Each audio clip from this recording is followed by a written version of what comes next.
And we are here, ladies and gentlemen.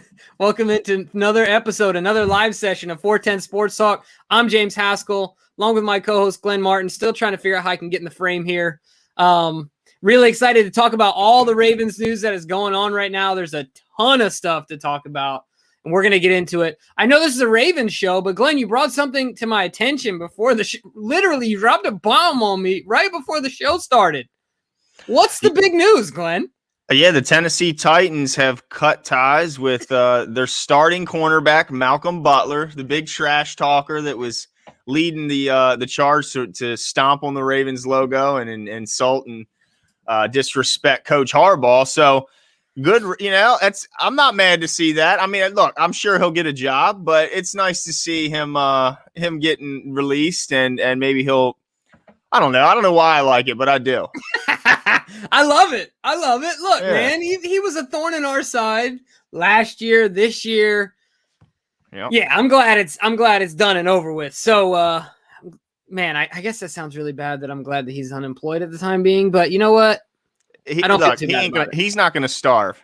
Yeah, he'll be all right. And if he is, it's his own fault. Yeah, he'll be just fine. And I think he'll have a job very soon. But other news, I want to start with this because you brought, speaking of bombshells, you were just laying the bombshells. So big news here. Mark Andrews and the Baltimore Ravens are reportedly nearing an extension.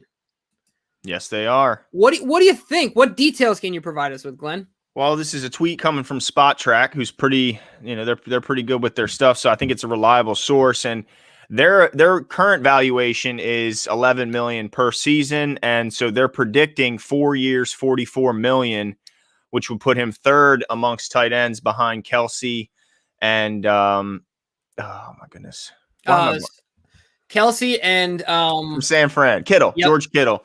So yeah, he'll be the third highest paid tight end in the league. And look, I don't think they have any.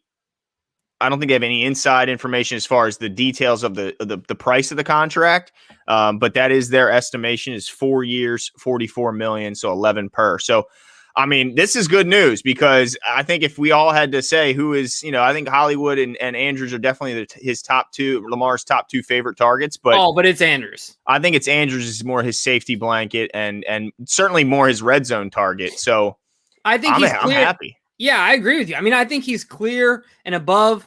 I like Marquise, and I'm excited for the progression he's made. But as far as playmaker in the passing game, I think right now the scariest proposition for a defense is figuring out how to shut down Mark Andrews. Mm-hmm. Right? That's the main concern. And if you get a guy, so forget about the names and the teams. Like, forget that it's the Ravens. Forget that it's Mark Andrews. But if you're a GM and your number one passing threat, your most feared player in the passing game, you can lock up for 11 and change per year. Not mad at that. Yeah, exactly. You want to talk about value? I mean, that's a big deal for a young guy who's on the upswing, who every year has shown that his body gets in better shape, his game improves. I mean, I love everything about Mark Andrews' game, from his mental state to his competitiveness, to his physicality, to his size, to his physical gifts. All of it. I'm really excited about the prospect of obviously having Mark Andrews long term. Yeah, I mean, look, this is an organization who's had a bunch of good tight ends, and this is just another one along the lines. But I'm still hopeful that although I'm thrilled that they're going to be retaining him long term, I'm still hopeful that they're adding to that room. I'm hearing that the Eagles are apparently nearing a trade with somebody this week. Yeah. Is what the anticipation is that he will be moved this week. So I'm still hopeful that he's not the only one in the room that's his talent level. I think Ertz definitely would be up there, and I'm hopeful that they still bring in another target. But yeah, as far as Andrew goes, he's got 10 touchdowns 2 years ago, 7 last year. I think, yeah, he's a great player, and I'm happy. But are you shocked, Jimmy, that he didn't want more than those top two guys? Are you okay? Are you kind of surprised that he's, accepting the third highest? Well, and this is based on the report, right? Right, so that's true. It could push up, but the one detail that we don't have is the guaranteed money. Yep. Right. Now, I mean, obviously, we don't have the actual details on the contract, bonus, but, right, stuff like that. So that could make a play. But I really think that Mark Andrews is about winning and being in a winning culture, playing for a winning team. Like, I think he's really thought this through, and not that it's bad to just go for the money. I understand your job is to go for the money, right? Now, I don't know how much, speaking of finances, I don't know how much it makes a difference to where Mark Andrews, I mean, I know for a fact that he's not being looked to support those around him, right? Like his dad is a doctor. I'm sure his family is fine, right? Mm-hmm. So I don't know how much that influences someone when they're in the contract negotiation room, but I think there's at least some of it there, right? I mean, don't you think that some of those outside pressures have to exist and contribute to your decision making?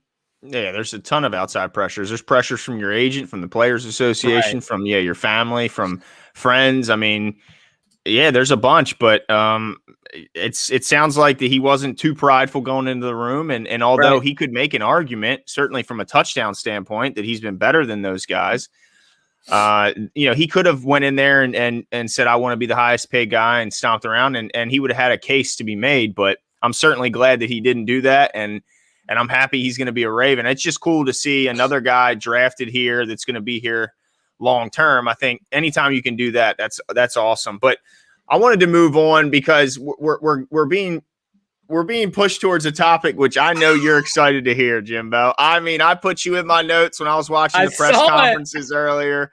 Jimbo, it's good news. Eric Decosta says that Gus Edwards ain't going nowhere. He says one way or another, he will be on this team. So, Jimmy, how happy are you to hear that Gus ain't going anywhere? I'm super happy. I can't wait. However, the one thing, I mean, I liked what he said in that one way or another, Gus Edwards is going to be a Raven.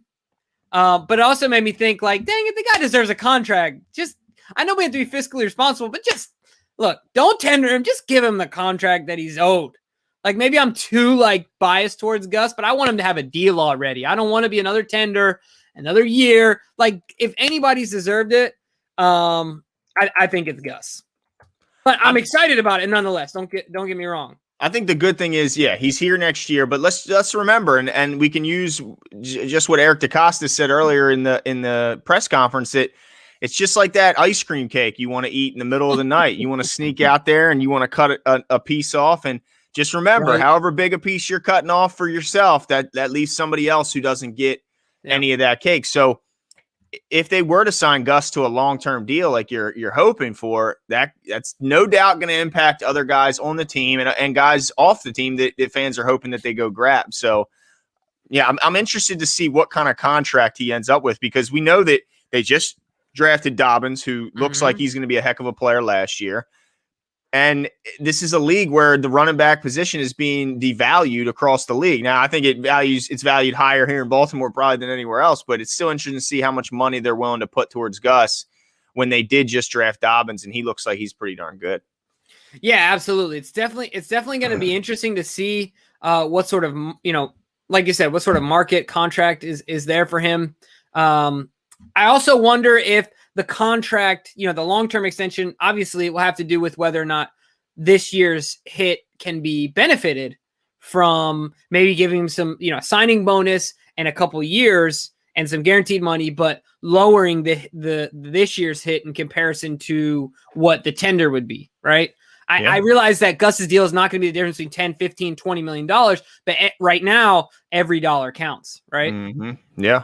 Yeah, it's gonna be an interesting one to see how much he makes, but I'm hoping that I don't anticipate he breaks the bank, but I think he should get I guess what's deserved. But another area I wanted to talk about and we're really just bouncing around to different stuff that Eric and John covered in their press conferences today.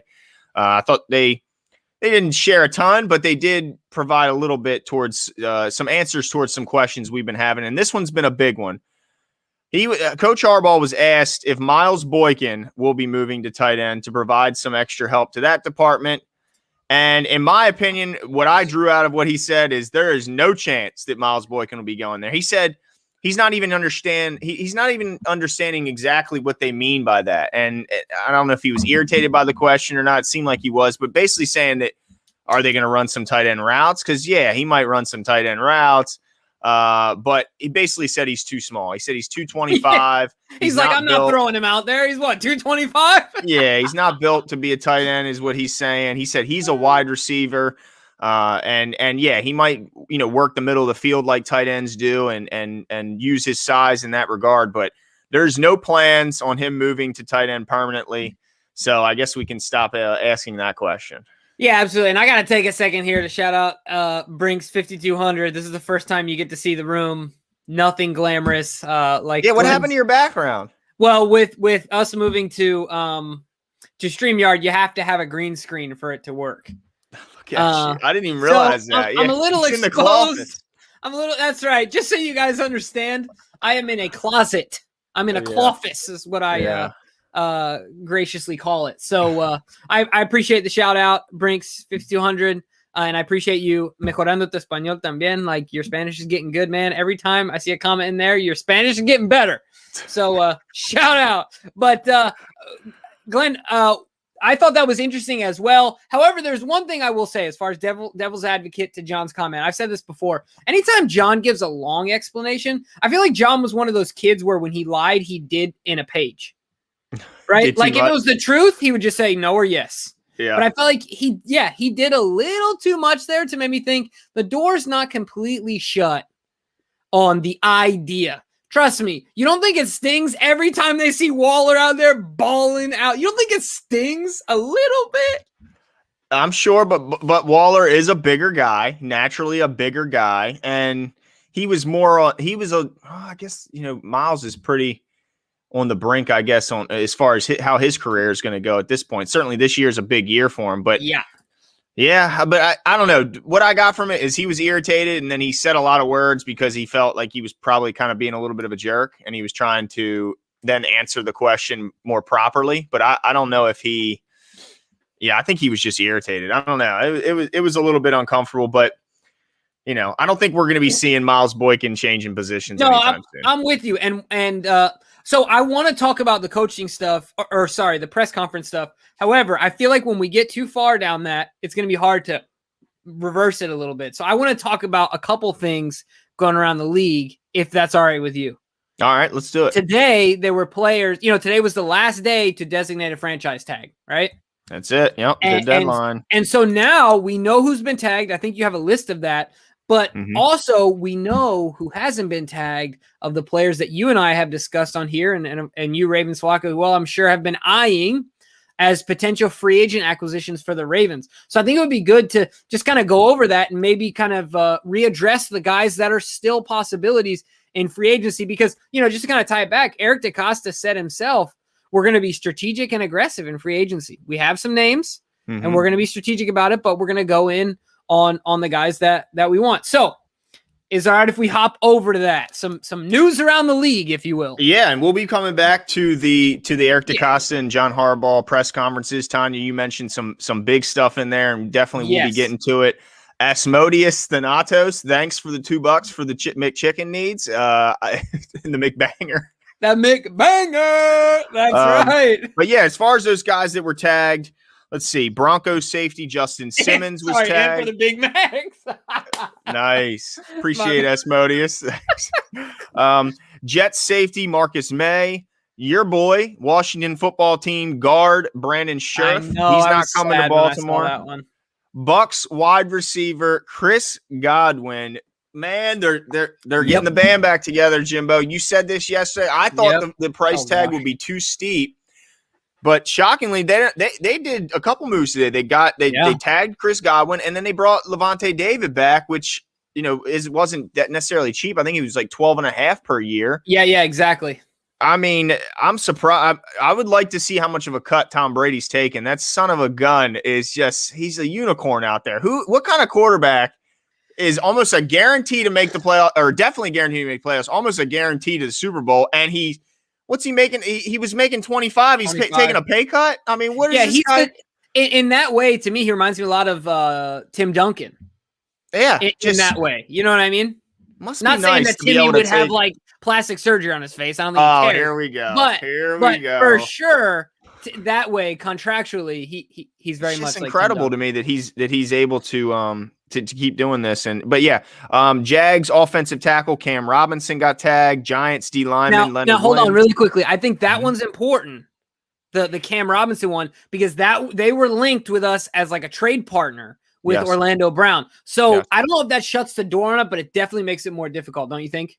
Yeah, I think it certainly does. I mean, he's not going to go there with Cam Robinson there because Cam Right. Robinson plays left tackle. So that definitely He'll seems be in to the same close. situation. Yeah, that seems to maybe close the door there. But as we will get back to, Eric Decosta and John did talk about that situation with some interesting insight. Giants D lineman Leonard Williams, who they're looking to extend long term, but for this year he will be tagged. Bears wide receiver Allen Robinson, the guy that was supposed to be the top dog in the wide receiver market, supposed to command near $20 million.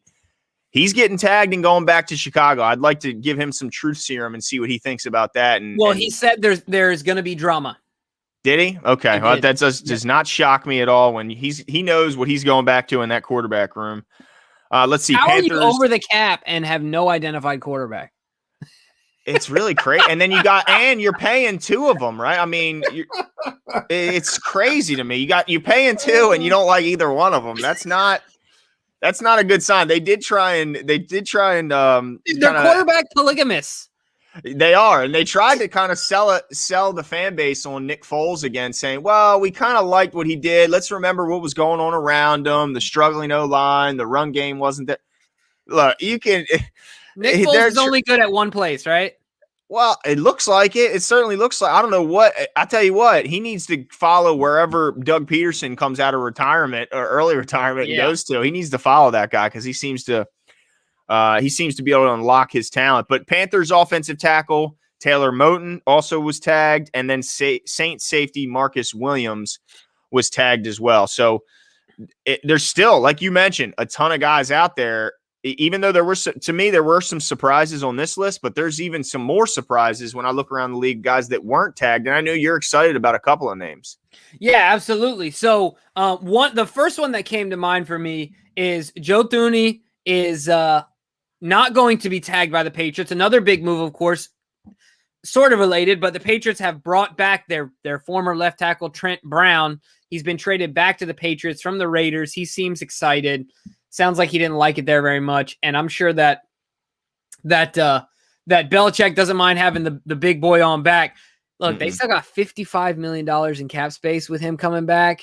There's the rumblings of Van Noy coming back are increasing. They're getting all their guys off COVID, so gonna be interesting to see what happens goes on in New England. Nobody likes playing there though. That's true, but if the goat ain't there no longer. But if Bill goes out, he's going out kicking and screaming. He's not going out silently. He is, but he's got to find a quarterback. Right. But with that said, Joe Thuney is going to be hitting the free agency market as a former All-Pro, if I'm not mistaken, at guard. He's played guard and center. I saw a stat that he's been penalized 3 times in the past 2 years, which is huge for us because Eric Decosta talked about one of the ways we can improve in the pass game is efficiency and penalties. And so, look, we want a guy that can come in, be an anchor. Look, I know we've been reluctant. I don't know why, but to put Bradley Bozeman at center, but maybe they feel like Thuney can be the guy at center. And I wouldn't be upset about having Powers at right guard. If you got an anchor like Thuney next to him, and then you got a guy like Orlando Brown, you got Stanley, you got Bozeman, that's looking like a scary, big, physical offensive line. So I'm really excited about that name when it comes to the tags. Also, just to give you a couple other ones, of course, who's the kid out of Detroit? Galladay? Kenny Galladay. He's not being tagged. Right. And then, if I'm not mistaken, Shaq Barrett obviously won't be tagged because Godwin is being tagged. So who knows? Maybe the Ravens get creative and there could be a big ticket guy out there, like a Shaq Barrett, right? Well, they're going to need somebody to rush the quarterback, and if there's no guarantees in the draft, especially when you're picking at the back end. So, yeah, I would not be against bringing in a guy who has shown he can do it at this level rather than banking on nailing the draft. Because what if you don't hit on the draft? I mean, it's just this edge position's got me worried, Jimbo. I'm especially now that they didn't tag anyone. So there's no, there were some people who thought maybe they would look to tag one of those 2 guys and bring them back, but that's not happening. So. Yeah, I mean, if you're going to – right now, even especially after those news conferences, I'm thinking edge is my biggest area of concern. So I would love to see Shaq Barrett brought in here into Baltimore.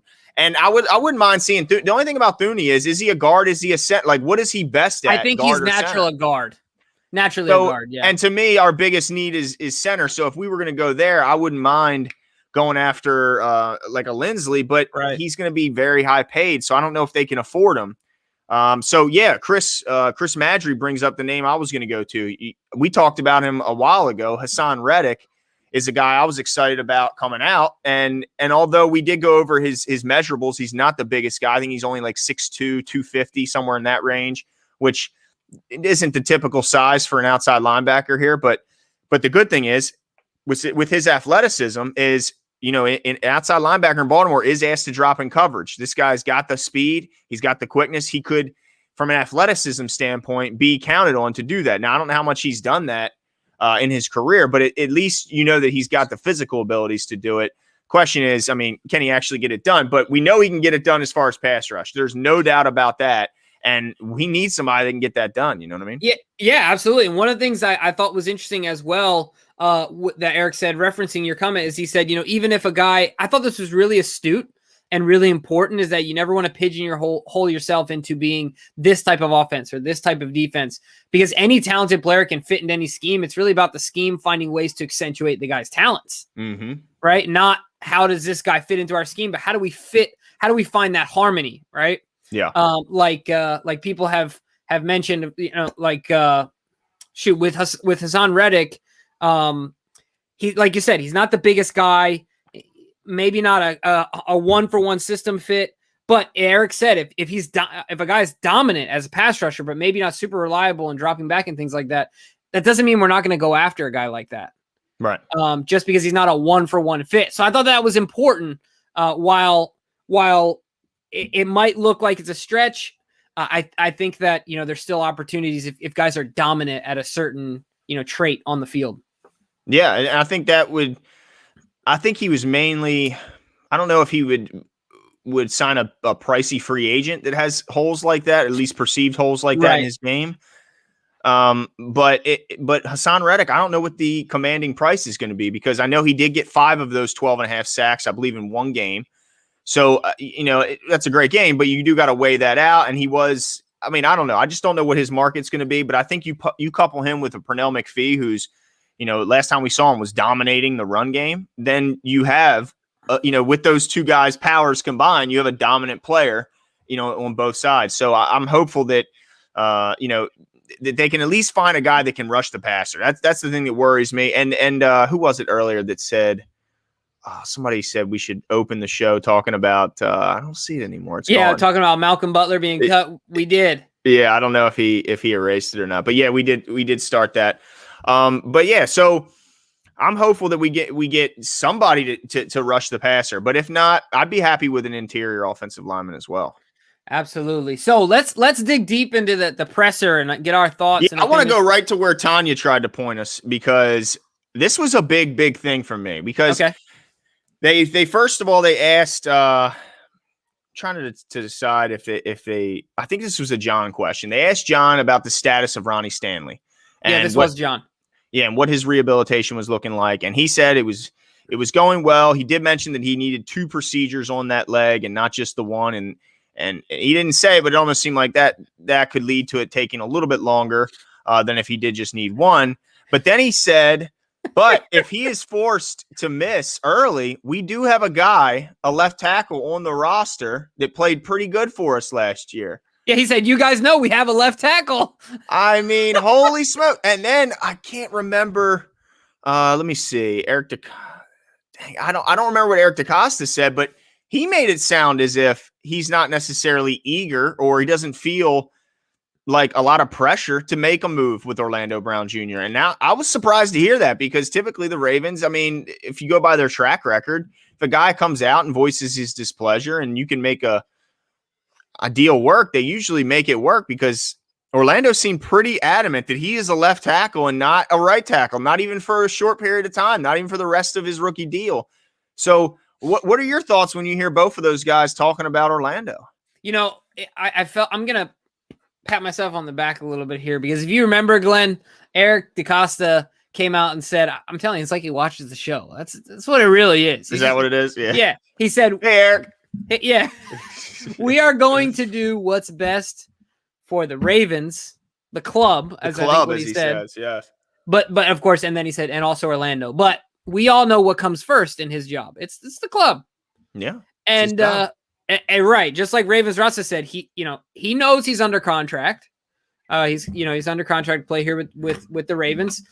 So yeah, I thought it was interesting. It was kind of what I expected, and I'm okay with it. Tell Orlando to do your job. Do you think that would go well you think that if they play hardball and say, look, you can go live out your dreams after your rookie deal is over, but as long as you're under contract for your rookie deal, you got to play right tackle because that's what we're paying you to do. Well, I don't think they tell him like that. I think that what they say is that part of being a player in the NFL is understanding that sometimes you have to do what's best for the team. Right? If you want to win, you have to do what's best for the team. And right now, what's best for the team is you playing right tackle. Mm-hmm. So, we expect you as a full-grown man to go out there, lace it up, and give it your all. Because that's how you're going to get paid the most anyway. Well, certainly it would impact his status because it would impact his tenure and all that if he was decided to play real hardball and hold out, which I would be surprised to hear that. But I guess the worry is even if they get him to be okay with it, how often is he asked the question? Oh man, how are you feeling about playing right tackle again? Especially if he has a bad game or whatever the case is, or if Stanley gets hurt. I mean, man, it'd be nice to have him if Stanley got hurt again. But I'm just hope Stanley doesn't. I don't know how it would play out. Yeah, with him making his feelings so public, I just don't know how they can mend it enough to make him play and be happy enough to play. I'm shocked to hear, and it could be like somebody earlier. I want to give him credit, basically saying that he's just using his poker face, and he's just using this. Okay, Brinks 5200 said this is just EDC and John kind of playing poker through the media and driving up the price for Orlando by making it seem like, well, if we get a good offer, we'll trade him, but we're not, We're not like the Wentz deal. I think that they got kind of taken over the coals because they knew they had, like, every team knew that they had to trade Wentz. So it drove the offers down. Well, if the Ravens are saying we're not trading him unless we get a great offer, and they come out and they sell it to the media and sell it to the fan base through their press conferences, maybe that's just their way of playing poker.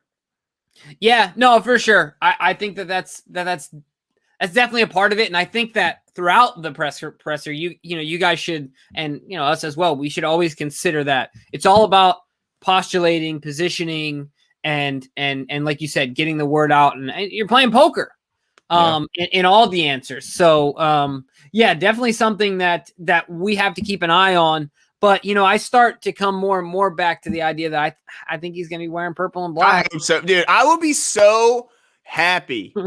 So happy if he ends up being in Baltimore next year. I mean, there's just how are we going to replace a bona fide stud right tackle? I would be bummed out, especially when we saw the issues with Lamar dealing with protection in front of him. I don't want to see that again. And man, that would be so. I'm actually very encouraged to hear this. I just don't know how that conversation goes down and how they convince him that no, this is the best thing for you when he was so adamant. But I'm definitely hopeful that they could somehow mend the fences for at least one more year, and then you get a comp pick when he would you be okay with that? He stays, plays great right tackle, however the season ends, it ends, and then he walks and you get a 3rd round comp. That's fine. Yeah, I mean, okay. I'm fine with it. But look, they could franchise him another year after that if they really felt like they needed his services. I mean, that's true. That's part of the business. So definitely something interesting to keep an eye on. And it's going to be moving forward. But something else, I'm going to hit you with a change in subject here, Glenn, and that is what happened yesterday, and that is the Dak Prescott deal. So the question really is, and they talked about this in the presser today. The question really is, what does Dak Prescott's contract mean for Lamar Jackson? Now, a couple things to note. $126 million guaranteed, if I'm not mistaken. That's the most in NFL history. Wow. It's only a 4-year deal. He will average average, if I'm not mistaken, will average $42 million a year once all of the all the pieces of the contract are put together, the yearly average. I think that the way they got to that is not just the yearly salary, but also like the signing bonus being prorated or anything like that. This year, in a calendar year from the day he signed to 12 months later, he will make the most in NFL history at $76 million. Good for him. Yeah. So he also has a no tag clause. Good for him. And a no trade clause. Dang. His agent was man. Let's just hope that. How the heck did that happen? I don't know. I mean, I'm happy for him, and but how did he get all that after he would have taken Cowboys... $35 million last year? Well, yeah, it looks like the Cowboys were playing this hardball, and then they end up giving him. I mean, they didn't just give him a good deal; they gave him a fantastic deal. Asmodeus Thanatos says another comment. It kind of got washed away by a bunch of them pouring in. I'm not sure what he means. He said, "Glenn, one of the interviewers sound like you." I'm not sure. I'm not sure what he means by that. I hope he's not insulting me. Because I'm just too silly to even know what he means by that, but appreciate it. If it's a compliment, I appreciate it. Hold on. What were we just talking? So we were talking about the details of Dak's contract. Oh, yes. And what this means for the Ravens and Lamar. Now, one thing I want to say before I, we talk about answering that question is this. One, we are not the Cowboys. Mm-mm. Two, Eric Decosta was asked this question. He said he doesn't believe, of course, he doesn't believe it will affect Lamar's contract because each contract is negotiated individually. He sees them all as individual pieces or individual transactions. Right. However, and he did say that him and Lamar have spoken in person. They've had some meetings in person, and they plan on doing so in the next 10 days. Yeah, and he mentioned those meetings. They sounded very, and almost like they were just hanging out because they didn't even really get, at least from what he's saying, they didn't even get to talk about numbers and length of contracts or anything like that. They were just laughing, joking, hanging out. But I do, and he mentioned that the reason that those aren't comparable is because there's a lot of different things that go into a deal: length of contract, the signing bonus, the per year, the guarantees. There's like a lot, but I find it hard to believe that it won't affect it in any way. I mean, yeah. How could Lamar go in there and not ask for anything above? Like, he's going to start at Dak now, right? Isn't that the floor for your annual salary? Yes. It's gotta be. So there's a couple things. I'm drunk. Asmodeus Thanatos says, "Nah, bro, one of the interviewers from the presser today made me wonder if you work for the Baltimore Press." No, I do not. I do not work for the Baltimore Press. But look, man, you keep sending the super chats. One of these days, we're getting a press pass, baby. We're hoping for it, but they're hard to get, man. But that's what we're going for. But we are getting there. Don't you worry, Asmodeus. Right. We're getting there. So, and we're going to be there with our McBanger too. Yeah. Well, maybe you will. Maybe I'll take a McChicken. But the one thing I wanted to say is that so the other piece of this I think is important is that they asked Eric about and look, I'm gonna, for all of you Baltimore press folks that watch the show, because we know you do, they asked if Lamar's mom would be representing him in the negotiations. Just so you guys know, we heard it right from Joshua Harris's lips. Check it out if you don't believe us. Lamar Jackson represents himself. His mother is his manager, not his agent. So there's a distinction there. She manages, it's a business management, but it's not a business, it's not a representation in the negotiation table. Now, obviously he talks to his mom, right? But Eric asked about that, and Eric was very tight-lipped, and he said, I'll let Lamar answer that question. But referencing that, Eric kept saying that there are some unique details to this negotiation. So I think that that's his roundabout way of saying Lamar's still representing himself, but I don't want to say it out loud, and kind of makes this unique.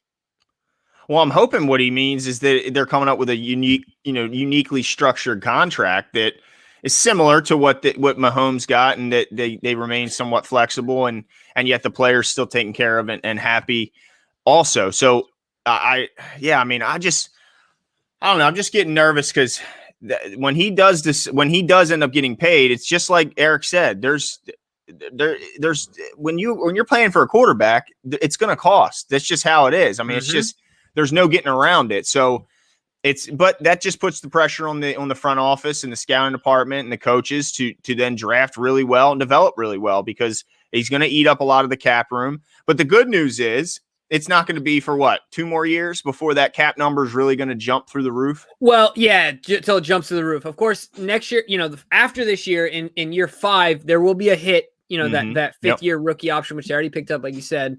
But that next year, yeah, it's really going to balloon. It'll be interesting, certainly. But the other thing that Eric mentioned is that, of course, well, not that Eric mentioned, the question was asked to him regarding Lamar's contract, is that how much he considers the fact that the salary cap, while not this year, it is eventually going to boom. Yes. Right? Because they're asking for double as far as TV deals go and things like that. So do you think it behooves Eric to get this deal done early under the restraints, saying, Lamar, this is what we have. You know what I mean? This is what we have to work with, using the numbers they have today to try and it's all about framing, to try and push him down as much as you can without getting him upset, but framing him in a responsible way, even though Eric knows in the back of his mind, this thing's going to shoot up, and $40 million might not hurt in 4 years, might not hurt in 5 years. You see what I'm saying? Yeah, I could see a more slimy organization doing something like that, but I think it's strategic, though. Don't you think? Nah, I don't think you go, because he'd have to be an idiot to not recognize that the cap is going to rebound. Everyone and their brother, me and you sitting here, know that the cap is expected to rebound in a massive way. But some guys like their money in their pocket, right?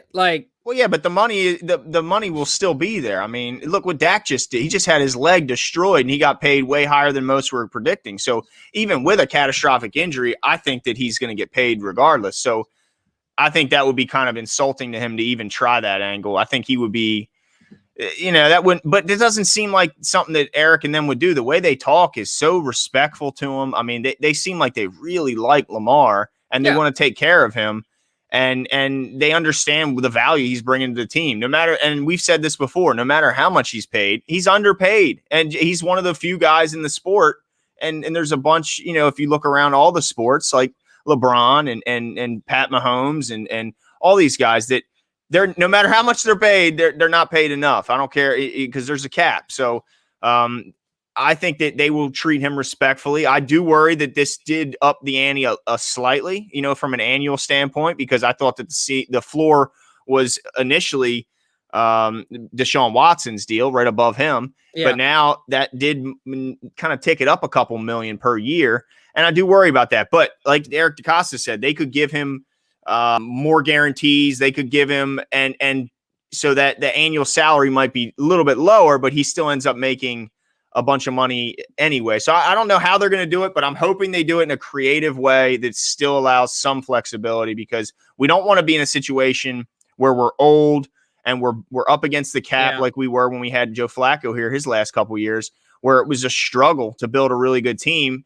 And oftentimes the trenches kind of took we ended up not paying a lot of money towards the trenches, and we ended up, suffering for it in both the run and pass game.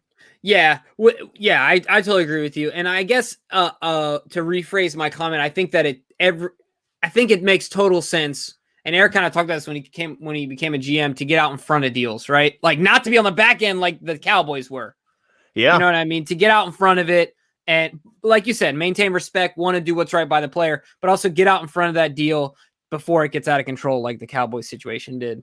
And then you have no leverage in that. And also not much goodwill. I mean, how much would Dak even want to take a little bit of a slight? I'm talking slight. I wouldn't want to take any after what the Cowboys have treated him. Like, right. I just want to point out, Asmodeus says, put another comment out. So with Lamar being his own manager, he gets 100% of the money, so he won't need to pay a manager. And that may be the difference. So do you think not having to pay that 3% or whatever it is to your agent and this amount to that, this amount to, this person, that person, he doesn't seem to have a big group around him, a big entourage or whatever around him. So do you think that could allow him to maybe take a little bit less money because he's keeping the entire pie without having to cut out pieces for people? Nah, I don't think so. Okay. All right. Wishful thinking. Yeah, definitely wishful thinking. I mean, it's just a strategic move on his part. Yeah, certainly. I don't think so. Okay. Yeah, that's fair. And then King Apugo says Lamar shouldn't sign until Greg Roman is gone. And we've been down that road. Yeah, let's not go down that foxhole, guys, We've been please. down that road. We've been down that road. I get too fired up talking like that. But yeah, I disagree with that. I think that, but how about, let's actually, you know what? Let's get into that stuff because there was a lot of talk about the passing game, the evolution of the passing game, what needs to be done to help try and move that part of the offense along.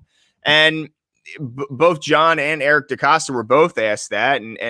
And, you know, specifically John talked about the coaches that they added and what they'll, and you know, what they'll bring. And he was talking about Keith Williams, and this got me excited, Jimmy. He said that, you know, all the best receivers or a lot of the best receivers go to Omaha just to work with Keith Williams. Right.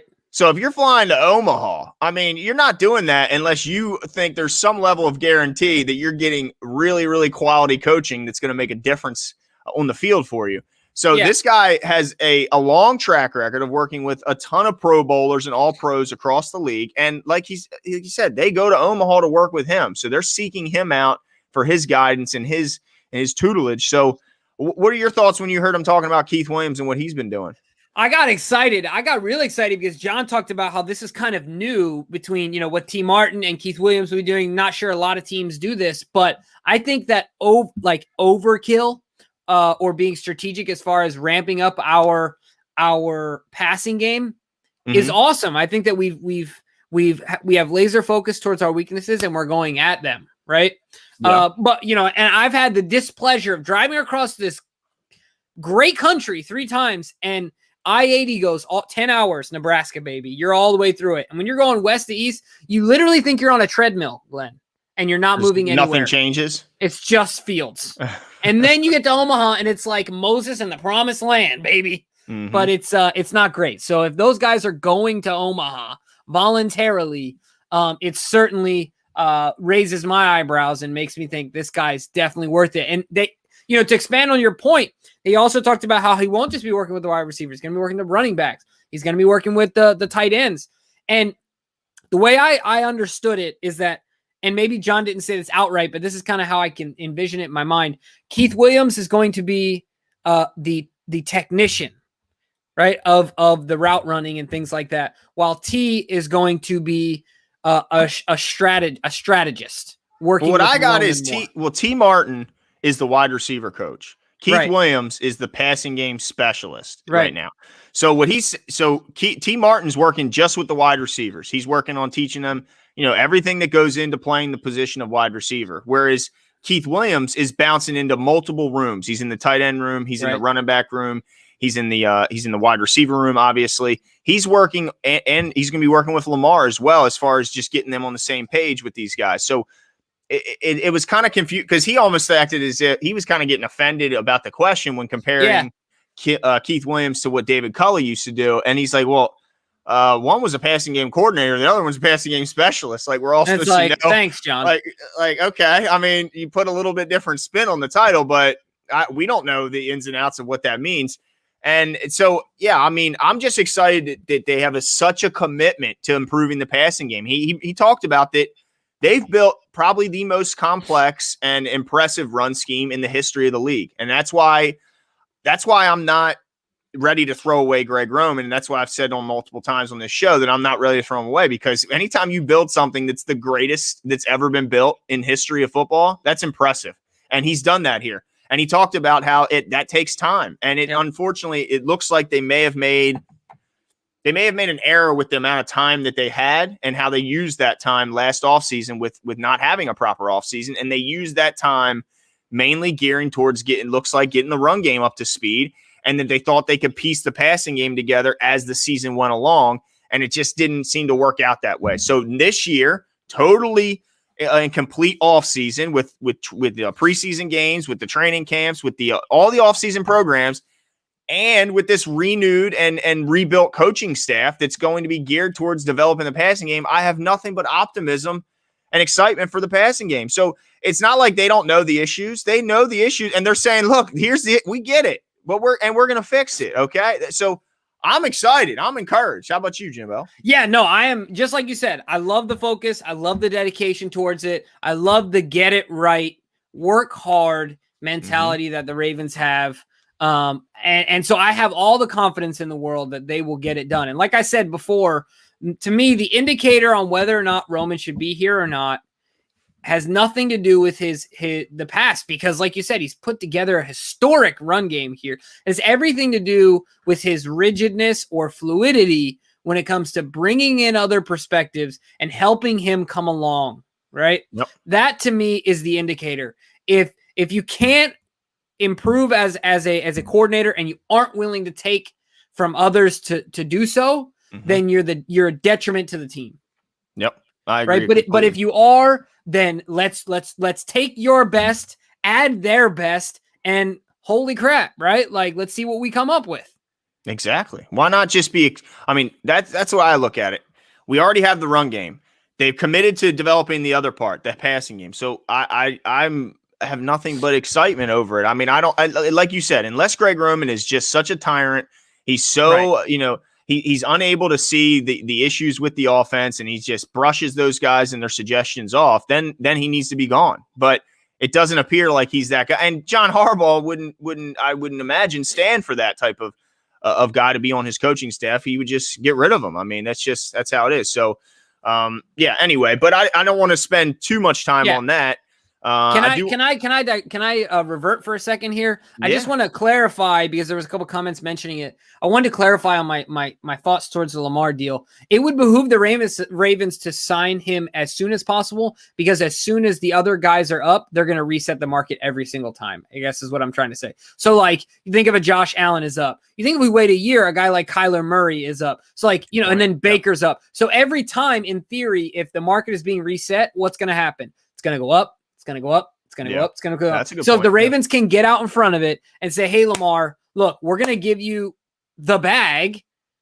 But, let Lamar be the next market resetter. Don't let it happen 5 times and then have him be the resetter. You see what I'm saying? Yeah, no, that's a very good point, because those guys, they're going to keep, like you mentioned, raising that bar. And he's not going to want to, take any less. He's not going to want 4 or 5 guys paid more than him. That's for certain. I mean, you might be able to convince him to maybe let 1 guy, 2 guys, maybe 2 guys, maybe, right? But not 3 or 4. So yeah, that's a really good point. That I guess the sooner the better. But he did mention that it could take time. Things like that do take time. So I wouldn't anticipate it happening. I don't think it's going to be happening in the next month or anything like that. I would be surprised. I don't know. Judging by what I'm hearing, I'm kind of going to be surprised if it happens this offseason. Interesting, because I feel like it was imminent. I think that Eric said in the next 10 days, him and Lamar are going to sit down. I'm gonna put some figurative shekels down here, Glenn. Okay.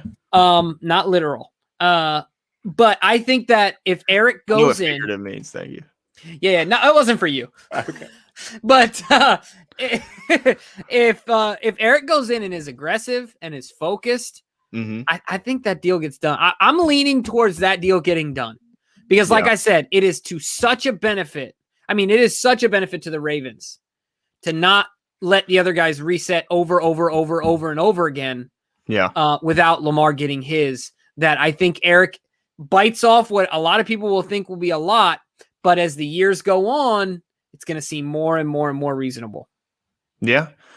Yeah. I mean, man, it's just, it's going to be a big wait and see, but I think that, I don't know. I'm looking at I'm looking in the comments, and I'm just like, I see a lot of people saying Lamar shouldn't take anything short, hit the jackpot, I think that was from, let me give the credit. I think King Pugo. I think I saw Nana Rave saying that these guys, he needs to get as much as he can. And I just wonder, like, I just want to ask you genuinely, like, are you guys like Lamar fans, or are you Ravens fans? Like, are you, because like in basketball, I'm not necessarily, we don't have a home team here. I mean, I go to Wizards games because they're the closest, but I'd say I'm more of a players fan in NBA. I like certain players, and I follow, like, my favorite player is Klay Thompson.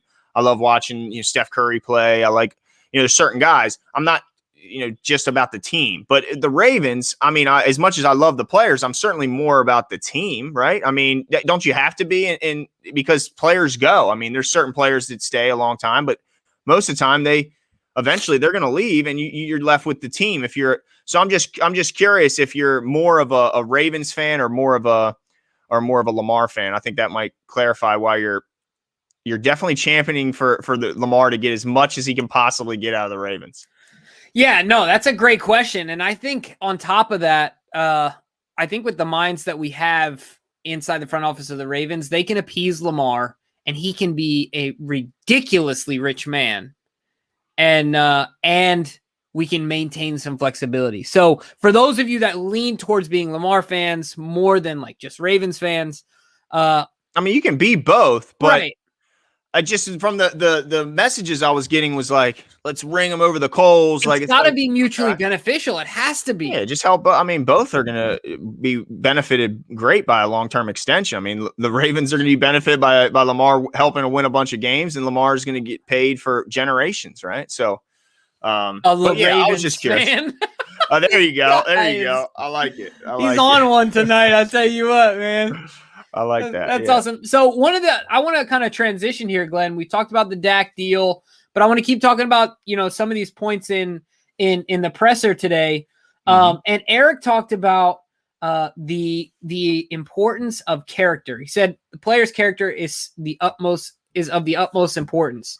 And one of the questions I wanted to ask you is what is your take on the ability to interview players for as long as they want, as many players as they want on Zoom? Do you think that will, I'm trying to figure out any competitive advantage that the Ravens can obtain, right?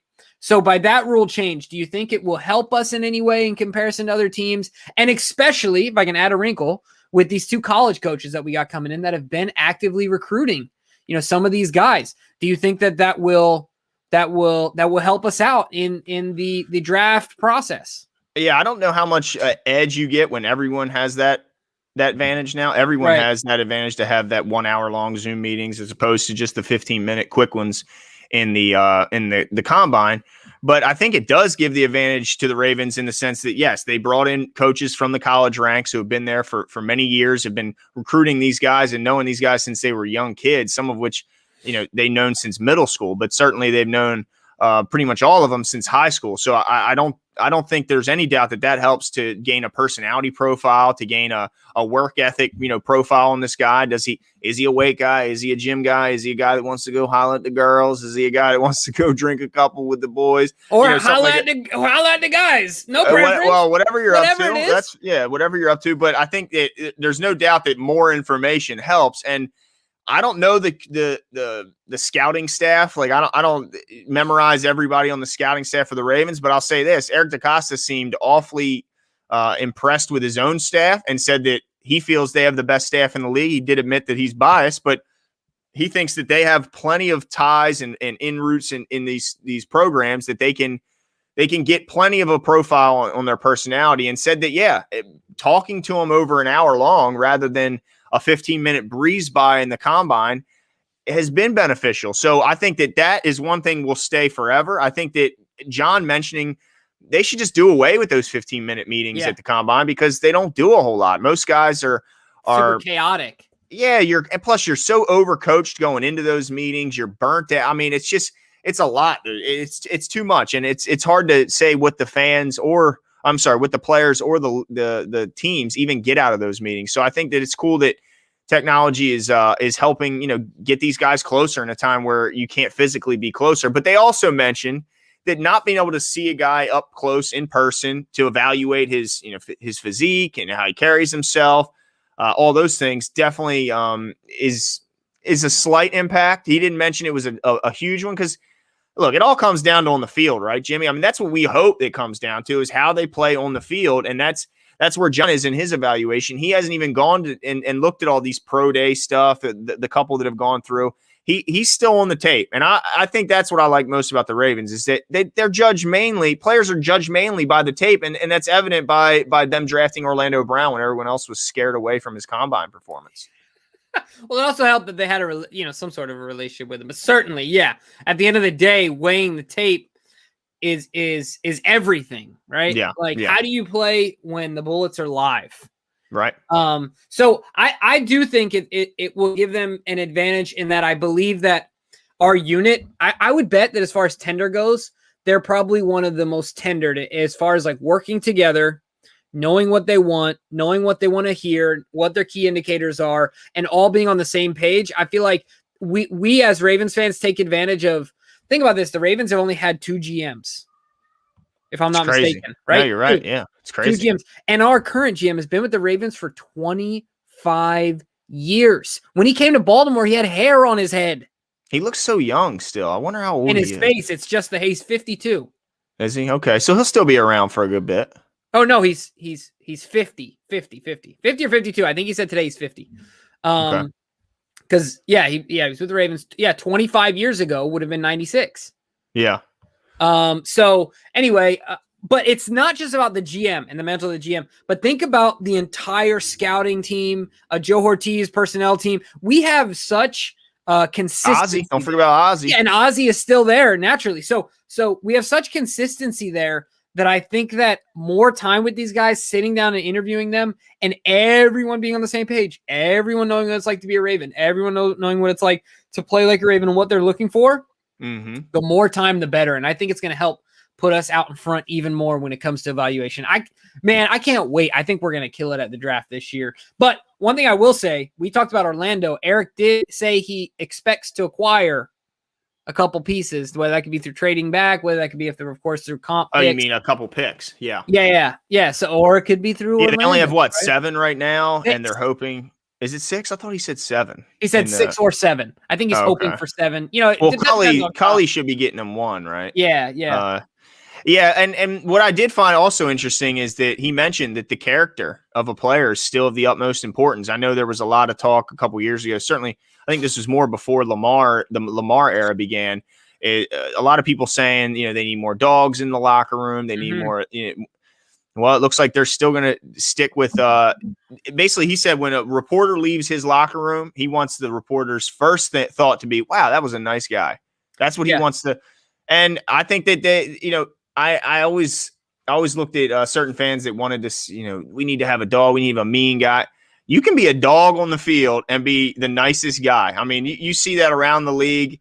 You can be the strongest competitor, but still be a nice guy when it comes to, dealing with the media and being off the field. So it was interesting that he pointed that out, that character is still very, very important to come into Baltimore. Yeah. I consider myself one of those people, Glenn.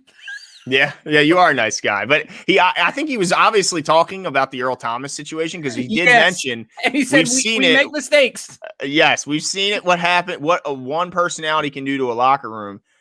So I think that they learned a big valuable lesson from Earl Thomas, both from a locker room standpoint and a financial standpoint. Yeah, and I'll tell you what, a perfect example of that, for if there are Ravens fans that are watching right now that are concerned about, the nice guy, there's not a more drastic difference that I've seen between Steve Smith on the field, Steve Smith off the field. Oh, right. Yeah. Because Steve Smith is a husband to his wife he met at the University of Utah. Shout out, go Utes! But he's got his, he's a great father to his kids. He's a contributor to his community. But on the field, Steve Smith has no mercy. No, he'll punch you right in the mouth. And honestly, he'll do it at the bus too, though, because there's stories about him walking over to the team bus of the other team and asking guys to step off of it. So Steve Smith is definitely a dog. There is no doubt about it. He is. Yeah, I thought he was going to punch Michael Irvin in his mouth a few weeks ago on NFL Network. He has a thing with Michael Irvin. He does not like Michael Irvin. He doesn't like that people consider him better than him. He can't stand. Well, who do you think's better? Look, Michael Irvin was a little bit before my time. Well, he played while I was a child. I wasn't an adult, so I don't even like to speak on things before I was old enough to actually give a decent opinion. Great. Look, there's a lot of. He had a Hall of Fame quarterback. He had maybe the greatest offensive line in history, maybe the greatest running back in history. So, there's a lot of talk about the group around him. And Steve, obviously, look at the quarterbacks he had to deal with in Carolina, where I think Jake Delhomme was maybe his best quarterback, and that's saying something. So, I think he definitely has something to say about who's better. And I'd agree with Steve Smith, but it's uncomfortable when he calls him out right in the middle of the set in front of everyone. No, it is. It's but I think that's just a perfect example. What you're speaking to, right? Is that it's okay to another perfect example. Anquan Bolden, absolute dog off the field, amazing in the community. Right? Why are we referencing all these? Marshall Yanda was a great guy. Oh my goodness, Marshall Yanda will rip your head off on the field. Literally exactly the phrase I was about to use, because he will he won't just rip your head off, Glenn. He will rip your face off. That's right. Right off of your skull. Yeah, he was an intimidating figure. But also I wanted to bring up to another encouraging sound when they asked Harbaugh about, are there going to be fans in the stands? Jimmy, It looks like he's at least encouraged. He doesn't know, there's no guarantees, but he's at least encouraged that we will be back in Ravens Stadium this season. I'm excited. It's been too long. I need to get back out there. My son has never been to a game. I got to get him, although I'm a little nervous about taking him because he's a little young. And you see some craziness. I mean, I know you've been, especially when you're up in the cheap seats where I'll be. Oh, yeah. I mean, it's going to be they're the best ones, crazy. Man. Yeah, they are the best ones, but not necessarily when you have a child who's under 10 with you. And the liquor's flowing. Oh man, but it's the best when you're up there with your buddies. But yeah. So, what are your thoughts on maybe the Ravens Stadium having some fans in it again? Finally. Yeah, I'm excited about it. I trust that the Ravens and Bisciotti will be responsible about it. So I'm excited about it. I think that we need it. And I think by the time the NFL rolls around, I think that we'll be closer to herd immunity. So I'm excited about it. Like you said, man, I've been running past the stadium as of lately, but I'd love to go in it. Absolutely. And definitely missed it last year. I'm also excited that, if I'm not mistaken, we have another home game against the Chiefs coming up this year, a redo, because nice. we get the crazy in there. Yeah, to finally get some fans in there during that matchup is deservedly so. Slick Godum. Let's just not talk about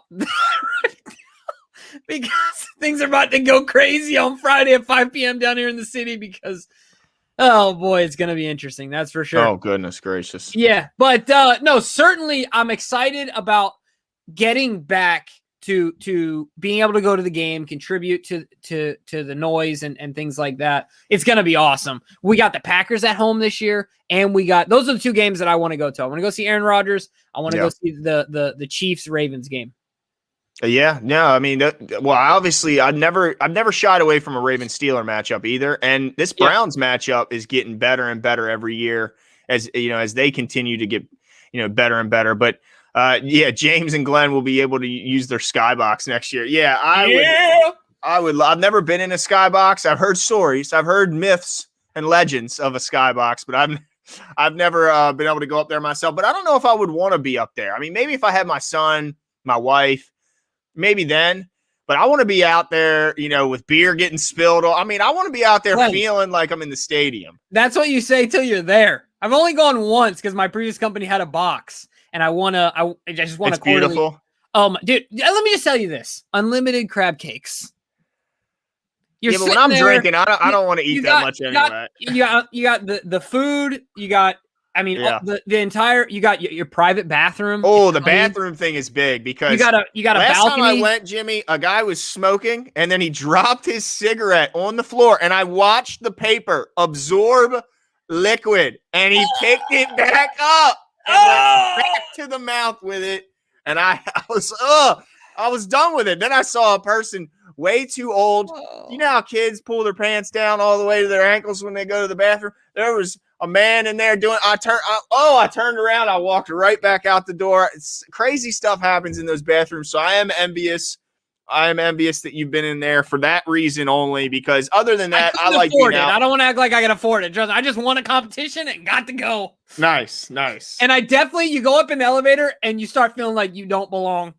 You know what I'm saying? Yeah, right. Everybody's dressed real nice. Yeah, what's going on here? It was the Dolphins Thursday night game where we won like 40-0 and Joe got his head taken off. Oh, yeah. Kiko Alonso. Yeah. So that was a fun one for sure. Right. But, what makes it nice is the balcony. So you can get both environments. You see what I'm saying? Best of both worlds. Yeah. Now that would be The closest I got was when Tony Kornheiser was doing Monday Night Football, and I saw he was right behind me, and I walked up to it and tried to talk to him, but I had a couple adult beverages in me, and I was he basically shooed me away but I remember the makeup, covered in makeup. I mean, you don't see it that much on TV, but I remember being like, wow, look at that guy. Well, look, but anyway, you guys can know now that when Glenn and I are on the big screen, we're going au natural, baby. What you no see makeup. Is what you get. Yeah, squint because you're not going to like it. It is not a pretty sight. But the one thing I wanted to get back to, which was cool to hear, Eric Decosta say that Brandon Williams he's expecting Brandon Williams to be back. And I was happy to hear that. He said that he doesn't exactly know what the cap will be, and that could complicate things, but currently he's operating as if the cap is 180, which is what the floor is. So we know it'll at least be above that. But he said, honestly, he's rooting for the cap to be announced at 181 because that way he wouldn't be, it's not going to be any shock to him because he's been operating as if it's 180. So hearing that Brandon Williams, but he didn't mention if there would be any extensions or anything like that. He just said he expects him to be back. So what are your thoughts on hearing Brandon would likely be back? Yeah, I'm glad you brought that up because I was about to bring it up. I'm excited about it. And look, Glenn, I tell you, he watches the show. So he said, it sounded just like what you said. At that position, they can play for a long time. Yeah, right. That's true. I mean, it was word for word, unless you stole it from him. I didn't steal that one. Great minds think alike, right? So, I mean, I wouldn't be shocked to hear that they at least watch one of our videos. I mean, what do you do at night when you're in bed and you're John Harbaugh, Eric Decosta? You probably search Ravens stuff and want to see what schmucks like me have to say. Yeah, but I'll bet John's an early sleeper because he looks like one of those guys that's in the gym at 6. Yeah, that neck, dude. Yeah. Oh, man. Yeah, no, for sure. But yeah, I'm excited about it. I really like Brandon Williams. I think that he is consistently one of the most underrated players in his position. I think he's only made, how many times he made the Pro Bowl? Do you know? Maybe once. I mean, not many. I think Brandon Williams should have been throughout the years a more consistent Pro Bowler. Yeah, it's just hard because he doesn't get stats. But people around the league and people who are in the know really understand how much. I mean, look at these fans. The fans in the comment section, they know when he's not on the field. I mean, there's an obvious drop off in especially our run defense. I think that there's just no doubt about it. I'm trying to give the credit to someone, but I can't quite find. Well, exactly. Nana talked about the need for an extension for sure. Yeah, and Nick Solano says extend Big Baby. And I agree. Said Nana. I didn't even say her full name. Sorry, Nana. That's good enough. I always like saying Nana because that's what I used to call my grandmother on my mom's side, and she's since passed, but. So it's nice to see Nana. I haven't said that in quite some time, but yeah, as Nick Solano says, extend Big Baby. That would create more cap, and I agree. I don't see why not. I mean, when he plays, he makes an obvious difference. I mean, I don't want to see us go into a season without him. I understand we've drafted some D tackles in Broderick Washington and Metabike, but that doesn't. To me, that's not that's you want to build depth in the trenches. I think that's one of our biggest one of the biggest things that helped the Ravens defense last year was the incredible depth they had at the front 7 position. And a big reason why it led to them shutting down Derrick Henry and really dominating the trenches, certainly on a run defense standpoint all season. So man, but these comment sections are, I usually just read a book. It helps you sleep. I'm not sure where Asmodeus is going with that one. Well, we were talking about what you do at night, John, if you ever watch. Oh, right. Yeah. And Tanya, just to update you, we're talking about a potential extension. It's a way the Ravens could clear cap space. If I'm not mistaken, Big Baby is the second highest cap hit this year. Only behind Calais Campbell. Yeah, I believe behind Calais, yep. And so that could be a way. And honestly, I think you talk to Calais, but it's more about if he wants to keep playing because he's older.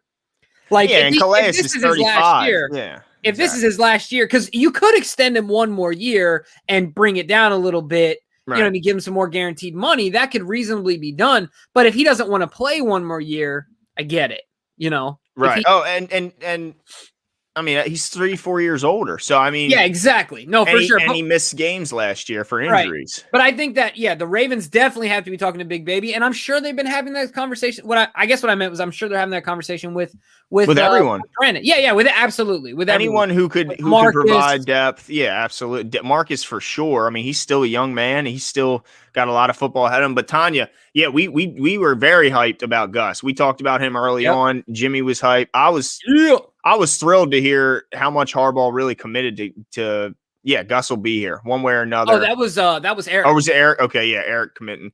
Yeah, I mean, he basically said he'll be back. There's no doubt about it. That's all I got to say, ladies and gentlemen. Gus the Buzz is here to stay. All right, and we're excited about it. So yeah, I mean, that 1-2 punch of Gus and JK, I mean, that's it's something special. I mean, we know what Gus brings with Lamar. I mean, and JK is only going to get better and better each year. Now, I want to change gears again on you, Glenn. Eric, John kind of went on a rant at the end of his presser about the need for reps for young guys, because one of the reporters brought up that, and he didn't provide enough details, but he brought up the fact that Roger Goodell liked the virtual work around like the mini camp time and OTAs and stuff like that. And John quickly shut that down and talked about how that could be detrimental to young players, be detrimental to the league, be especially detrimental to young quarterbacks. And I couldn't agree with him more. We don't need to be, smashing helmets and doing Oklahoma drills anymore every single time we go out there. We understand that, right? But mental reps only get you so far. But when you can take theory and practice and put them together in actual reps, that's the only way that the learning, that progression is made, that learning sticks, that the rate of progression is increased, all of those things. So he went in for a solid, what do you think that was, like 3-4 minutes? Oh, about he was the importance passionate. Of all that. I totally agree with him. Yeah, he was passionate when it got cut down the last time it did, because this isn't the first time that they've suggested it, and they've actually done it. They've cut down they've cut down practice time, padded practice time, the OTAs. Sorry, I'm not laughing at you. I was laughing at Asmodeus, the notice on here. I think it's a great idea. Oh my goodness. It's not about the money that it takes. It's about just getting the approval, the access. But yeah, that'd be fine. Sorry, I didn't mean to cut you off, but that was what the heck were we just talking about? I done lost John. Sorry, John being about the reps. Absolutely. He talked about how the game overall would suffer. And I think that the only people pushing for this is veteran players. And I think it's quite selfish of them, honestly, because the 10-year vet doesn't need as much reps as the rookie or first or second year guy. But that's, I mean, look, if you want to put stuff in the contracts or anything like that with guys that are certain age where, they can only have a certain amount of reps, that's fine. But let's not make it a blanket statement across every player, including rookies and second year guys, and cut practice time. It just doesn't make sense. It doesn't make sense from a on the field standpoint. And it doesn't make sense from an injury standpoint. I mean, when you're out there and your body isn't conditioned to play football and then you're asked to go do it, I mean, you typically get dinged up. So I'm not for taking away any practice. I want to see more of that stuff. I mean, I think there's a way you can practice and do it safely. Like you mentioned, you don't have to be banging heads every practice. That's not what we're talking about, but getting on the field and this whole banning to where they can't even talk to him is so ridiculous. Like, you don't think a rookie wants to be in contact with his position coach? You don't think, I mean, it's just unbelievable. Then you're asking these young guys, these young players who some of which don't make a ton of money, to now employ coaches on the side out of their own pocket to hopefully, further their game. I don't understand the logic behind it. I think all it is older players not feeling like practicing. And, that's awfully selfish of them, honestly. I think it's ridiculous. I think it's selfish of them. It hurts the players, the younger players, hurts the coaches, hurts the league, hurts the fans. It hurts everyone. And I just don't understand it. So, I'm not in favor of that at all. It's like everyone talks about trickle economy where like you give more to the people at the top. Somehow it's going to end up, they're going to voluntarily, the trickle down. Yes. It's not, folks, that's not the truth. Look at what the top 1% has done in the pandemic. You think they're doling it out? No. And it would be the same exact way, just like you're saying with the vets, where they're able to, they're already established. They have their contracts. They have their reps. these young guys need an opportunity to do so as well. They want to get to where you are, right? Yep. And so it's absolutely important. And quarterbacks especially. Yeah, absolutely. Especially now that they're asked to come in and start right away. But look, this guy has infiltrated our comments. Who's that? Juju Smith-Schuster. Is he in there? Well, not like the real Juju. No, I know. I was playing along, okay? Sorry. I'm quite gullible. But one of the things that I think the reason for this is because Good Morning Football, I don't know the guy's last name, but the one that does Angry Runs, his name's Kyle. Is it like Brandt or something like that? Yeah, the good-looking one, yeah. Yeah, he's almost as good looking. You know what I meant. He's almost as good looking as me, right? Yeah, so anyway, he don't make that. I mean, so look, he said that the perfect fit for Juju would be wearing the purple and black. What are your thoughts? From an on-field standpoint, absolutely. But from a personality and locker room standpoint, I don't get it. I don't see it. I mean, I think the players in the locker room would really like the guy. I see him the way he interacts with the Steeler teammates. None of that seems to be an issue, but I just don't. I think that he's more about him than he is. He's more about the name on the back than he is about the name on his front. Tell him my wife.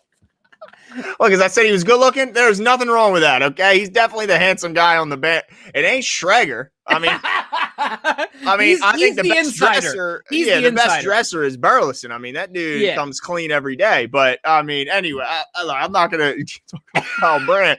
But I see Nana is actually a Nana. She's a grandmother of 5, and yes, we love having you here, and that's really awesome. That's not just some goofy name. That you're actually a Nana. That is so cool. That's awesome that you're in here every week. We really appreciate it. But yeah, I don't see Juju as a fit here because he just doesn't seem like a Raven to me. He just doesn't seem like a guy who's all about the team. I mean, anytime, look, he was on their logo dancing, clearly providing more ammo for the other team and more motivation for the other team to come after you. And he did it multiple weeks in a row until the pressure was so much from his organization that he finally stopped. And then he turns around and calls them nameless gray faces, and they're the same old Browns, which obviously provided some more bulletin board material. I think it's just a mistake. He just seems like he's more about himself. And yes, Kay Adams, very, very attractive woman. And yeah, love for Kay Adams. Absolutely.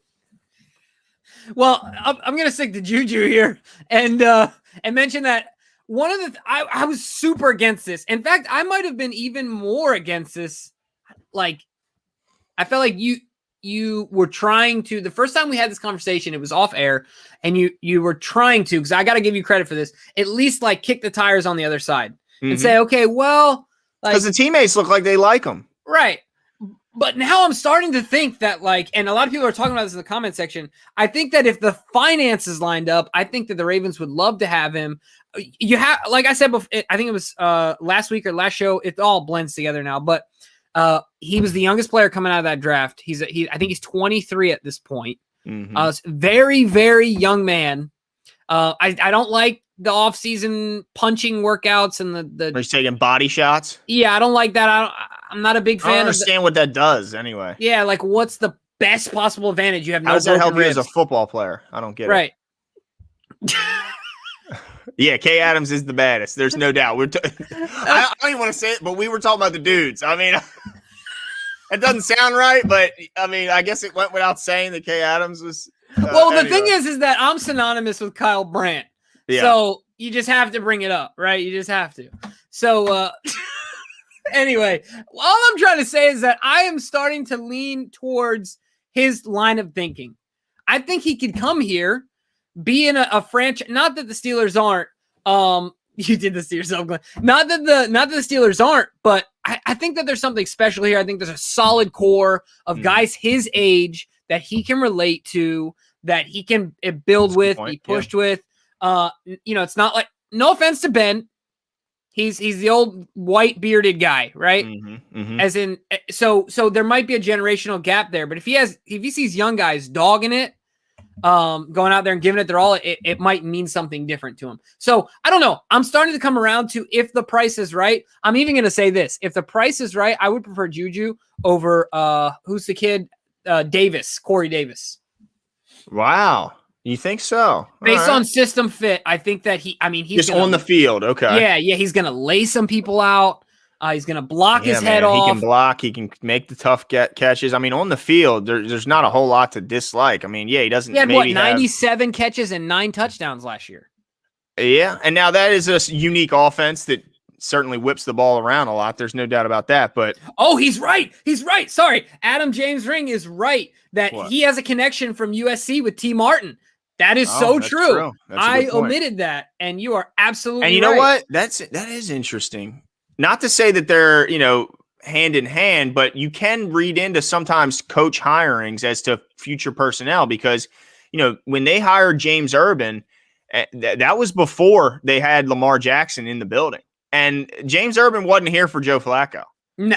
James Urban was here because they anticipated drafting Lamar Jackson and in preparation for him. So not saying that T. Martin's only here for Juju, but I understand. I like the connection there, and I wouldn't. But obviously a conversation. So how do you see it? And I don't want to spend. Yeah, I get it. I don't want to spend too much time on this, Nan. We're going to move on after this. But if they had him in the building, John said, Juju, you can come here, but your social media has got to go. At least during the season. You got to go how LeBron goes dark during the playoffs. He turns off all his social media. During the season, you got to turn off your social media if you want to be here in Baltimore. What do you think he'd say? No, and I don't think anyone would tell him that. I think they would say pregame, no social media. I think that's as far as it goes. And I think he would be all right with that. In fact, I think he would agree with that. I think it would make him a better football player. Okay. But I don't think anyone would say, you got to turn it off during the season. I don't think that John would do it. Now, pregame, for sure, I think he would. Okay. All right, cool. That's fair enough. Yeah. Nana Rave's a Kyle fan. Kyle Brandt fan. Hey. He's a cutie. Oh, man. Okay. We lost. I don't know how I got down this road. It's my fault. I mean, I got to be honest. It's my fault. Jeez, I'm sorry so about what are that. some other takeaways you have from the presser today, from the pressers? Provide me with some additional at least themes that you came away with, as regards to our offseason strategy. I have some things in my mind, but wanted to kick the tires on what you thought. Why don't you get us started then, Jimbo? So you got some things in mind. Absolutely. So one of the things that he talked about, of course, and I kind of mentioned this, Lamar's deal is unique. So I don't think Lamar's bringing an agent. I think they're prepared for that. Right. And I think this is new for Eric. He's in a high profile situation. Mm-hmm. And the other thing I really liked about Eric's press conference, he seemed vulnerable to me. He talked about what he was most nervous about going into his role and how that has become, some of the most exciting parts of his role. So anyway, it's just really cool to see that from a guy who's your GM to show a little bit of vulnerability. But the other thing, as far as, specifically to the Ravens, one of the things I thought was interesting is he referred multiple times to the draft. Mm-hmm. And it sounds like they want to get more picks. So do you think that their desire to keep Orlando is more than their desire to get more picks, is I really think what it comes down to? What do you think about that? I think they would rather have Orlando than the extra picks. I mean, did you think that before the presser today? Did that sway you at all one way or the other? I mean, it made me more encouraged that that's still a possibility that he could be here. But I think either way, even if you would ask me, a week ago, I think they'd rather have Orlando than the possible pick package that he would bring back in a trade. Because no matter how many picks you get, it's a crapshoot, and you could miss on all of them. I mean, how many could they possibly get from him? What, 2 to 3, maybe 3, but likely 2 picks. I mean, you'd have to nail at least one of them because this guy's a Pro Bowler and will looks to be that, for the time. And he's also a guy who's never missed a game. He's just got a lot of pluses. He's a guy that isn't going to be an issue. In the off the field, you don't have to worry about him getting into trouble and stuff like that. So he just has so many positives, and he showed positional versatility. He can go in and play right or left tackle. Now we know that. So I think they would much rather have a happy and willing Orlando on the field than the extra picks. And I'm questioning how else they're going to able to acquire picks other than trading back. So what I got from that, from him mentioning more picks, is that they're likely going to be trading back. Now, maybe even out of the first round. It could be out of the first. I mean, that's your biggest opportunity to gain more picks is by trading out of the first round and dropping into the second. But I think that they could be looking to trade back in multiple rounds. I think that that's just the start of it. I mean, when you only have 7 picks, I think he meant 6 or 7. That's way lower than what the Ravens are typically sitting at. I mean, usually around 10 is what they want to be at. So to be at just 6 or 7, that's very low. But how many opportunities do they have to gain picks? They don't really have a ton other than the compensatory picks that they're hoping to get back, and then a possible trade with Orlando. But that's really the only ways I could see them getting more picks other than moving back. So I think ultimately they end up trading back. I'm just hopeful, Jimmy, that we're not sitting, because we've had this before where you sit all night. You know, we're so excited about the first round of the draft. We sit all night, and then the Ravens are on the clock and they trade out, and we'll see you tomorrow. That is one, but I think that's what's going to end up happening. So you think we're going to trade out of the first round? Are you saying it right now on air? I don't think they're going to trade out of it, but they could trade back in it. Yeah, I think that they because you remember Lamar, we traded into the first round. That's right. That's right. A lot of people, actually, I think I had a few people at my house and they left assuming that the Ravens were done. And then I was like, hey, they're back on the clock. But yeah, so you're like calling people back. It's going to happen. Yeah, exactly. Yeah. So I think that eventually, I think they trade back. I'm hopeful they still pick in the first round, because that 5th round option, Jimmy, like they wanted on Lamar, is valuable if you get the right guy. So I'm hopeful that they still make one selection in the first round, and I hope it's edge, but we'll save that for later. Yeah, absolutely. So to your point, the one thing I will say is that I believe that the Ravens, if the run on edge and wide receivers is early, right? Mm-hmm. And the Ravens then turn their focus to the higher end interior linemen, I think that's when you'll see them start to push back. Because as other teams start to reach to those last few guys that the Ravens don't quite see the value on, whether it's wide receiver or edge in the first round, they'll acquire some picks as long as those interior guys stay on the line. Is how I see it falling, right? I think that. But if you start to see some line, like if there's a lot of tackles that go, and the wide receivers and edge guys start getting pushed down because you have the 5 quarterbacks, you have some tackles, you have a couple corners. You have a tight end or 2 in there. I could see them certainly pulling the trigger at 27. But I wanted to say one thing that was on my mind earlier. One of the things that we really want to get your feedback as far as fans go is we're wanting to do something really special for the draft. Of course, we're going to be on live. One of the things we've been kicking around is potentially going to a local spot to do like a first round show or something like that of that nature. So if you guys have any connections with any local restaurants that would be privy to that, hit us up in Twitter, just DM us, or in Facebook. And be more than happy to have that conversation. If that's something that, if you're working there, have a connection there, and if they'd be interested, I can only speak for myself, but I'm sure the same. It would be an absolute blast if we could do something like that at a local joint in Baltimore, come live, for the first round.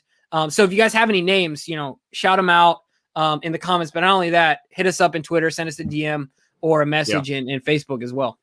Yeah, that'd be awesome. I think we've seen other news outlets do that around different establishments, and that would be cool to do. There's no doubt. We tried to do it last year, and the pandemic happened, and that kind of put. Are you guys picking up the tab?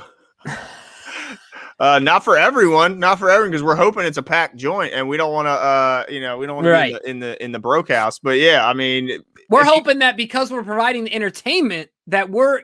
You know what I mean? We're the entertainment for the night. I just want some nachos, man. That's all I want. Some nachos. You know what I mean? Maybe a beer or 2. But if I have to drive, I might have to stop that. But yeah, I mean, so as far as somebody asked a question, what position? Say, I don't anticipate them trading up because of the fact that they already mentioned that they want to add picks, and that would just, that would spend more of their picks. But I want to know, is there a position where you think that, man, if there's that guy there, if there's that number 1 guy there and they only got to move up to the teens or something like that, is there a position you'd say, all right, that was worth it to go up and get? Yeah, it's funny because I wouldn't say this normally, but everyone seems to be in love with Pitts. Kyle Pitts, yeah. Yep, and if, like I said, the quarterbacks go and the high-end wide receivers and the tackles and the edge guys are going and he starts getting close, I don't think he's going to get anywhere close to 25. But if he starts getting closer and closer and closer, if I'm the Ravens, even if we do sign Andrews to an extension, based on the way that we use them, it would be awesome. I just had a half sneeze. Woo! What was that? I looked in the light to stop myself from sneezing. I was trying to stop sneezing. I thought that's reverse. I thought the light helps you sneeze. No, it helped me not sneeze in this instance. But I do think Pitts will be gone too early. So I agree with you, the spirit of Ogun. But I think if I don't know anyone else. I don't know any positions. Maybe edge. Right. Edge too, because we're desperate. But edge, we need to take shots because we need volume. We don't need just one good guy. We need 4 guys, right? Like we can. Yeah, especially. I mean, we don't know if. I mean, Pernell McPhee seems like he's expecting to come back, but that's no guarantee. So, and Bowser, we're hoping that they could get him at a decent deal. But yeah, we anticipate the other 2 definitely to be gone. Kyle Pitts will likely be gone, but that would be cool. And look, Asmodeus is bringing the whiskey. If we're hosting down there, and as he said, he's already drunk, so we know he's got whiskey. Well, at least he had some. He may have drank it all. Hey, he's a good typer for being drunk. I'll tell you what. That's true. He hasn't misspelled anything, has he? He misspelled one thing earlier. I can't remember what it was, but look at you noticing. You noticed that one misspelling? Look at you. You taking notes or something? But yeah, there was a lot in that press conference. Both of them, really. I mean, I find it interesting when they did it because I don't know how long, like in advance, they announced when they would do these press conferences, but I do find it interesting that they did it right before the crazy week of all the cuts that's supposed to be happening. It seems like they did it right before they had to answer a whole bunch of serious questions about cuts because I don't think that I would be stunned to see a name that made here. How should I put this? Like, do you anticipate that there could be a name that the Ravens cut? You know, we hear about all these cuts that are supposed to be coming around the league. Do you think there's a possibility we could see a veteran here in Baltimore cut that would shock us? I think the only one that would shock me would be Peters. Yeah, that would shock. What about Brandon? Well, he said it wouldn't Brandon's shock back. me, Yeah, you know. But it also wouldn't shock me because he did say, you know, it depends on the cap and everything. But it wouldn't shock me as much with Brandon. It would shock me more with Peters. Neither of them would leave my jaw on the floor, but certainly would be interesting. Yeah. I can't think of any other. I really can't think of one that would really shock. Because if you look around the league at the teams that are struggling. From a cap standpoint, there's some names that you could see like, all right, this guy, he's making this much money. They could clear out this much space, incur, very little or no dead money. But the Ravens don't really have contracts like that on their books. I mean, the only one that I could say, are Calais and Brandon. And we're hopeful that Brandon gets an extension and Calais, I mean, it's kind of up to him because of his age. Yeah. So, and I don't think they cut Calais because there's not a ton. I mean, there's no way they'll cut him. Yeah. What is it? $10 million for the dead money? Yeah, the dead money on him would be too much. Yeah, exactly. So it looks like go ahead. No, go ahead. Well, I was just gonna say, I mean, it looks like I don't anticipate any surprise cuts from the Ravens. I mean, I think we talked about Brandon Williams is the only possibility, but they obviously dispelled those rumors today. And when I look at the team, I just don't see any shocks. But as we just saw Malcolm Butler getting from the Titans, there's gonna be some names out there, especially, in those teams that are struggling against the cap. So, I don't know. Let's see. Yeah. I'm just reading these comments. I think we just lost a subscriber in BG who wasn't happy with the content, I guess. But anyway. Well, I think he's also arguing with a couple commenters, so I get that as well. He's butting heads in the comment section. But one thing I do want to say, here to kind of wrap up, just give you guys a little bit of excitement, something to look forward to. March 24th is a Wednesday, and we are going to have an AFC North roundup show live with some familiar faces: Chris Carter from Pittsburgh, Jeff Risdon from the Browns, and our guy for the Bengals. I'm forgetting his name, but the podcast is Orange and Black. So really excited to have them on. We're going to do a live questioning. We'll be grilling each group about ranking the positional groups, about bold predictions for the AFC North, who has the best quarterback, etc. We'll be giving each group an opportunity to state their case. So make sure you guys subscribe, Follow us on Twitter. Find us on Facebook. Check out our Patreon if you're interested in interacting with us more. We had an awesome time tonight, and we'll talk to you guys soon. Hang on, let me give a couple shout outs. Oh, yeah, I always forget. Sorry. Yeah, Nana, I always like to, shout Nana. out. J-Dub45 was in it big time tonight. Asmodeus the Notice. Yeah, Asmodeus the Notice was a frequent in there. Yeah, no, we don't want Malcolm Butler. No, not. I don't think you could pay John to have Malcolm Butler on the team after there. Yeah, no. Andrew Sakara always in here. Adams James Ring. Adam78 always. And shout out to BJ for BG for participating anyway. Yeah, mixing it up in the chat, mixing it up. We appreciate that. Tanya Bowman, of course, always. Yeah, I think I saw Lindsay in here earlier. Yep, she was in there earlier. Yeah, I didn't see her. Okay, yeah. So thanks to Chris Madry. He's always in here. We appreciate you. But yeah, we'll see you guys soon. I'm not sure when we'll be out here next, but we might just pop up for a live here in the next couple days. But stay tuned. And we'll talk to you soon. See ya.